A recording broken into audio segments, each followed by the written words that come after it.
Hello guys. तो आज हम बात करने वाले हैं कुछ ऐसे पॉइंट्स पर जिनको समझने के बाद आपकी ट्विन फ्लेम जर्नी काफ़ी ज़्यादा इजी हो जाएगी। देखिए, हम ट्विन फ्लेम जर्नी के बारे में बहुत अच्छे से जानते हैं, लेकिन कभी कभी कुछ चीज़ें हमें समझ नहीं आती हैं, जिसके कारण हम थोड़ा सा जर्नी से डिस्ट्रैक्ट हो जाते हैं। लेकिन हमें ये सब अच्छे से समझना चाहिए कि हर यूनिवर्स के हर बात के पीछे कोई ना कोई रीज़न है, जो कि हमारे लिए काफ़ी ज़्यादा इम्पॉर्टेंट है। तो इसलिए हमें उनकी बात पूरे ट्रस्ट और विश्वास के साथ माननी चाहिए। क्यों? तो आज बात करते हैं। पहला पॉइंट ये है कि आपको यूनिवर्स के प्लान पर ट्रस्ट करना है।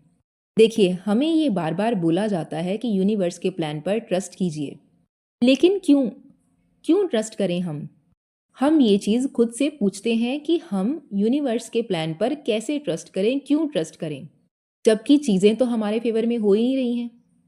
तो देखिए, इस चीज़ को हम ऐसे समझते हैं। सपोज आप अपनी कोई विश मैनिफेस्ट कर रहे हैं। आपने यूनिवर्स को बोल दिया कि आपको ये चीज़ चाहिए, आपने अपनी विश यूनिवर्स के सामने रख दी, ठीक है। तो अब ये यूनिवर्स की ड्यूटी है, वो उसको कैसे पूरी करेंगे, क्योंकि अगर आपके बस में होता तो आप वो विश खुद पूरी कर लेते, क्योंकि आपके बस में नहीं था, इसलिए आपने यूनिवर्स को बोल दिया। तो अब आपको उस चीज़ पर ट्रस्ट करना है। देखिए, आप कहीं भी ट्रैवल करने जा रहे हैं, आपने अपनी डेस्टिनेशन है वो फाइंड कर ली है कि मुझे यहाँ पर जाना है, या कोई ऐसी प्लेस आपने सोच ली है कि मुझे इस जगह पे जाना है, ठीक है। और अब आप उस जगह पर या तो प्लेन से जाएंगे या ट्रेन से, ठीक है। तो अब आपको ट्रैवल करना है। देखिए, जब आप ट्रैवल करते हैं तो आप सिर्फ उसके लिए टिकट लेते हैं और उस ट्रेन या बस या फिर एरोप्लेन में जाकर बैठ जाते हैं। कभी आपने वहाँ के पायलट से या ड्राइवर से ये पूछते हैं कि आपको रास्ता पता है? नहीं ना। आप बस ट्रस्ट के साथ जाके वहाँ पे बैठ जाते हैं कि क्योंकि आपको कहीं ना कहीं उन पे ट्रस्ट है कि भाई ये मुझे बिल्कुल मेरी सही जगह पर पहुँचाएंगे, ठीक है।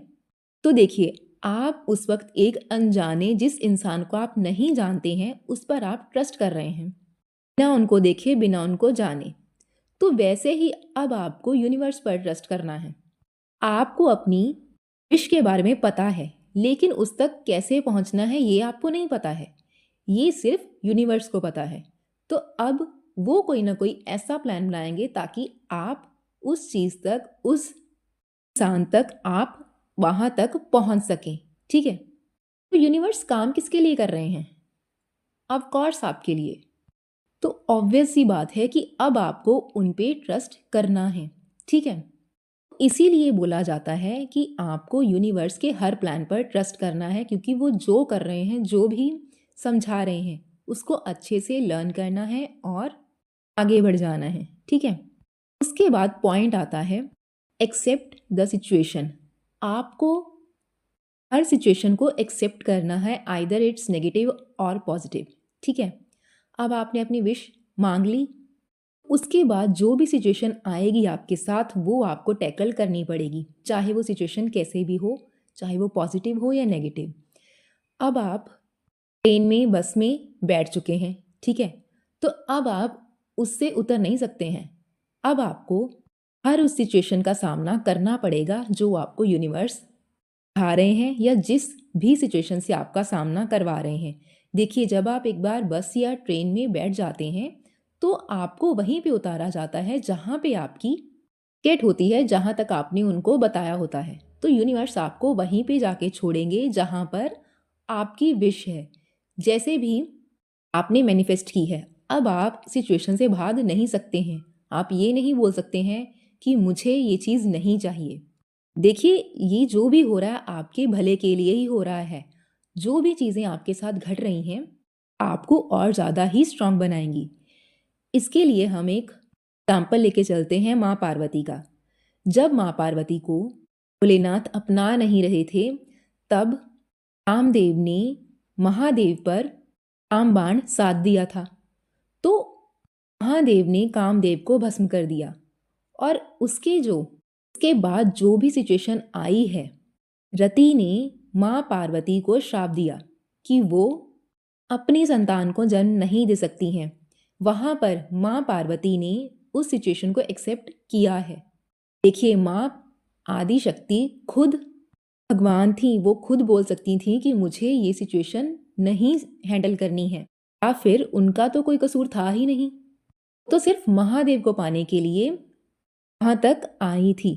लेकिन उनका कोई स्वार्थ नहीं था उसमें, लेकिन फिर भी उनको सज़ा मिली, और उन्होंने क्या किया, उस सिचुएशन को एक्सेप्ट किया, जबकि उनको पता था कि ये सिचुएशन काफ़ी ज़्यादा ख़राब है और उनके लिए आगे जाके इस सिचुएशन का क्या नतीजा होगा। तो उन्होंने फिर भी चुपचाप वो सिचुएशन एक्सेप्ट की और आगे बढ़ गई। तो उन्होंने यहाँ पर सभी को यही संदेश दिया है कि अगर आपने कुछ भी मैनिफेस्ट किया है या मनोकामना रखी है अपनी, तो उस चीज़ को अब आपको एक्सेप्ट करना होगा। अगर आप इस जर्नी में हैं, तो आपको हर जगह पर त्याग, समर्पण करना होगा। ये चीज़ अगर आप नहीं समझेंगे, तो आपको बार बार ट्रिगर्स मिलते रहेंगे। ये चीज़ें आपको कनेक्ट करनी है और समझनी है। देखिए, आप इसके लिए चाहे शिव पुराण पढ़िए, गीता पढ़िए, कुछ भी करिए, लेकिन अब आपको चीज़ें समझनी हैं। हर बात का रहस्य और उसके पीछे का रीज़न समझना तो पड़ेगा, इसी से आपकी जर्नी ईजी होगी। और थर्ड एंड लास्ट पॉइंट ये है कि गो विद फ्लो। ठीक है, फ्लो जिस तरह भी जा रहा है, जिस तरफ जा रहा है, आपको उसी फ्लो में बहना है।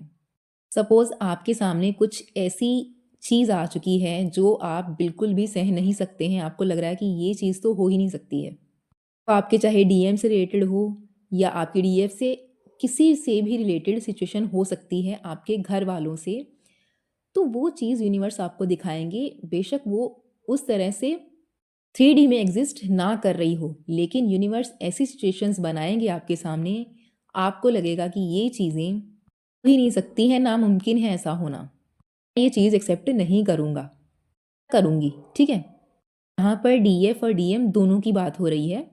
तो देखिए, नदी का बहाव जिस ओर होता है, उस तरफ आपकी फोर्स कम लगती है अगर आप उसके बहाव के साथ बह रहे हैं।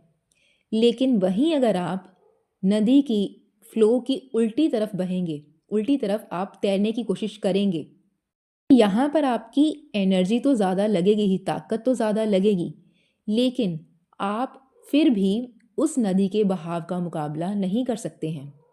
तो यहाँ पर आपको स्मार्टनेस से काम लेना है कि जो भी चीज़ आपको उस फ्लो में बहने से रोक रही है, आप उस चीज़ को अभी साइड कर दीजिए। सपोज़ आपका डीएम आपको बार बार ट्रिगर कर रहा है, तो अभी आप अपने डीएम को लेट गो कीजिए और अपनी सिचुएशन पर ध्यान दीजिए, अपना काम कीजिए। ठीक है, जितना आप खुद पर ध्यान देंगे, आप खुद को समझेंगे, उतना ही ज़्यादा यूनिवर्स आपकी हेल्प करेंगे। और अगर आप अपनी सिचुएशन को छोड़कर डीएम पर ध्यान दे रहे हो, तो इसका मतलब ये है कि आप नदी की उल्टी दिशा में बह रहे हो, अपनी एनर्जी वेस्ट कर रहे हो, जिसके बाद आपको सिर्फ और सिर्फ पछतावा ही होगा कि मैंने ऐसा क्यों किया, और आपकी जर्नी और डिले हो जाएगी। और यूनियन तो छोड़िए, आपकी जर्नी भी वही स्टक होकर रह जाएगी और आपको समझ नहीं आ रहा होगा कि चल क्या रहा है। ठीक है, तो इसके लिए आप अपना गोल सेट कीजिए, आपको जो भी काम करना है आप कीजिए, और अपनी एनर्जी को जितना हो सके उतना वेस्ट मत कीजिए, सिर्फ और सिर्फ खुद पर लगाइए। तब तक आप अपनी इनर सेल्फ को लेकर समझेंगे नहीं खुद को कि क्यों ये जर्नी आपको मिली है, क्यों, क्या है आपका सोल पर्पस, आगे कैसे बढ़ना है, तब तक आपको कुछ भी समझ नहीं आएगा। तो इसीलिए जितना हो सके खुद की एनर्जी को प्रिजर्व करके रखिए, ताकि आपके लिए ये काम आ सके, ताकि आप उस एनर्जी को वेस्ट करें। देखिए, जब आपको आपकी एनर्जी की, आपके सपोर्ट, किसी के भी सपोर्ट की ज़रूरत होगी ना, तब सिर्फ और सिर्फ आप खुद को ही खड़ा पाएंगे, अकेले, क्योंकि यूनिवर्स आपको पूरी तरह से हर इंसान से, हर सिचुएशन से, हर चीज़ से अच्छे से तोड़ देते हैं। तो अब आपको ये समझना है, या तो आप खुद से उठकर खड़े होना सीख जाएं या फिर इसी तरह से रोते रह जाएं। देखिए, जब तक आप दूसरों की सुनकर इस जर्नी को पार करने की कोशिश करेंगे, यूनिवर्स आपको ट्रिगर करते रहेंगे। तो इसलिए सिर्फ और सिर्फ खुद पर विश्वास करके अपने गोल्स सेट कीजिए और खुद पर काम करना स्टार्ट कीजिए, ताकि आपको ट्रिगर्स भी कम मिलें और जो हो रहा है उसको होने दीजिए। सिर्फ और सिर्फ खुद पर ध्यान दीजिए। जितना आप खुद पर ध्यान देंगे, ये जर्नी काफ़ी ईजी होना स्टार्ट हो जाएगी, आपका फियर कम होना स्टार्ट हो जाएगा। ठीक है? जो चीज़ें अभी तक समझ नहीं आ रही हैं, वो भी समझ आना स्टार्ट हो जाएंगी। तो आई होप आपको मेरी बात समझ में आई हो। Thank you.